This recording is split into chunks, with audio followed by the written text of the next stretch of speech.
మత్తయి 9వ అధ్యాయం 36వ వచనంలో ఆయన సమూహములను చూచి వారు కాపరి లేని గొర్రెల వలె విసిగి చెదరియున్నందున వారి మీద కనికర పడెను అనే మాట మనం చూస్తాం.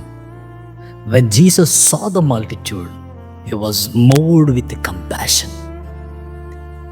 యేసుక్రీస్తు వారి భూలోక పరిచర్యలో ఆయన ఒక జన సమూహమును చూస్తూ వారి విషయమై బాధపడినట్టుగా, వారి విషయములో జాలిపడినట్టుగా లేఖనములో మనకు కనబడుతుంది.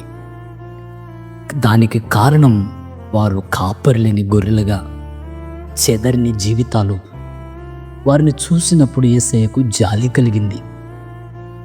ఈ మాట మనం చదువుతున్నప్పుడు 145 కోట్ల మంది ప్రజలు, 28 రాష్ట్రాలు, 8 కేంద్రపాలిత ప్రాంతాలలో బ్రతుకుతూ ప్రపంచంలోని అతి జనసాంద్రత కలిగిన దేశంగా పిలువబడుతున్న ఈ భారతదేశాన్ని చూసినప్పుడు కూడా నా యేసయ్య స్పందన ఇలానే ఉంటుందేమో.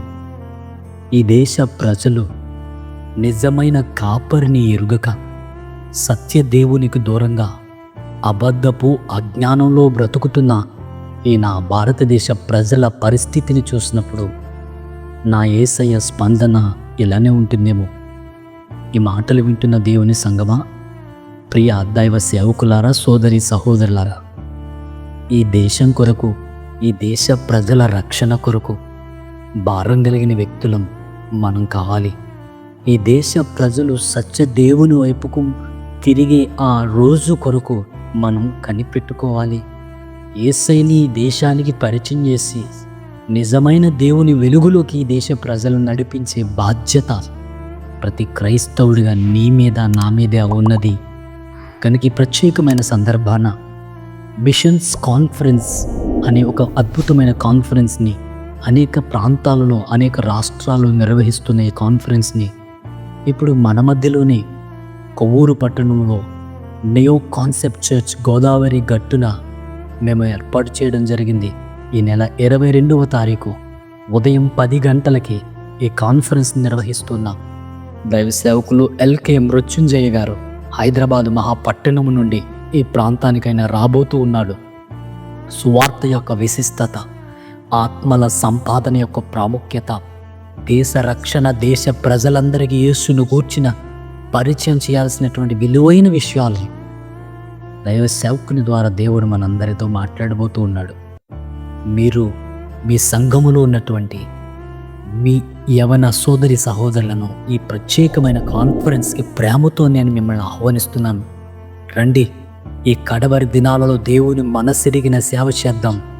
దావీదును గూర్చి బైబిల్ చెప్తుంది, దావీదు దేవుని సంకల్పము చెప్పున తన తరము వారికి సేవ చేసి తన పితరుల యొద్దకి చేర్చబడిందనే మాట. దేవుని మనసేంటో, దేవుడి ఈనాటి స్వార్థ పరిచర్య విషయంలో ఆయన మన నుండి ఏం ఆశిస్తున్నారో, ఆయన ఆశకు తగిన సేవ మనం చేయడానికి ఈ కాన్ఫరెన్స్ ఒక వేదిక కాబోతూ ఉంది. పరిశుద్ధాత్మ దేవుడు బలమైన రీతిలో ప్రతి ఒక్కరిని ఆయన తన వాక్యము ద్వారా దర్శించబోతున్నాడు. గనక ప్రేమతో మిమ్మల్ని ఆహ్వానిస్తున్నాం. రండి, జనవరి 22వ తారీఖు గోదావరి గట్టున నియో కాన్సెప్ట్ చర్చ్ ఈ అద్భుతమైన కాన్ఫరెన్స్ జరగబోతుంది. కనుక మీరు మీ సంఘములతో, మీ యవనులను, స్వార్థ భారం కలిగిన ప్రతి ఒక్కరిని కూడా మేము ప్రేమతో ఆహ్వానిస్తున్నాం. దేవుని మహాకృప మీకు, మీ కుటుంబాలకు తోడై ఉన్నదిగాక. ఆమేన్.